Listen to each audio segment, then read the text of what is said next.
నమస్కారం. ఈరోజు మొత్తం తెలంగాణ రాష్ట్రంలో తర్వాత మన నారాయణపేట జిల్లాలో కూడా ప్రతి గ్రామం తర్వాత ప్రతి మున్సిపాలిటీలో ప్రతి వార్డులో కూడా గ్రామ సభ తర్వాత వార్డు సభ ఈరోజు నిర్వహించడం జరిగింది. ఈ గ్రామ సభ తర్వాత వార్డు సభలో ఈ 4 పథకాలకు సంబంధించిన వివరాలు ప్రతి సభలో కూడా మనం అందరం చదువుతున్నాము మీ ముందు.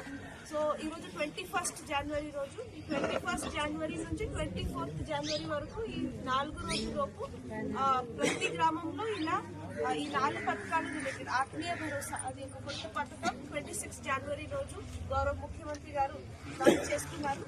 తర్వాత రైతు భరోసా అంటే మీ గ్రామంలో ఆల్రెడీ వస్తుంది. చాలా మంది ఎంతమంది వస్తుంది?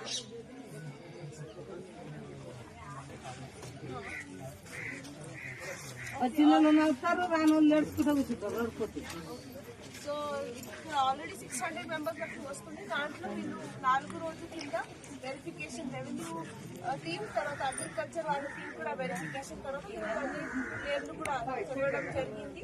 తర్వాత 3వది కొత్త రేషన్ కార్డ్. ఇప్పుడు మన దగ్గర ఉన్న అప్లికేషన్ లో కొత్త రేషన్ కార్డ్ లిస్ట్ ఈ రోజు ఒకటి చదివాము.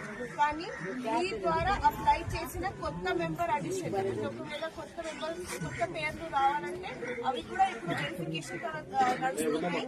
ఇంకా కొత్త అప్లికేషన్ మీరు ఇస్తారంటే ఈ రోజు తీసుకుంటాము. ఈ రోజు లేని వాళ్ళు తర్వాత మన ప్రజాపాలన సేవా కేంద్రం తర్వాత అంటే మన ఎంపీడీ ఆఫీస్ లేకపోతే మద్దూర్ ఎంపీడీ ఆఫీస్ లో ప్రజాపాలన సేవా కేంద్రం ఉంటుంది.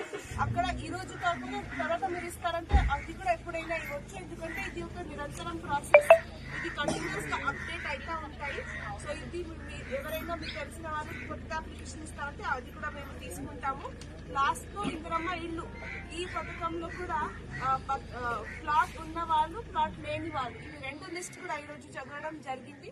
మొన్న ఒక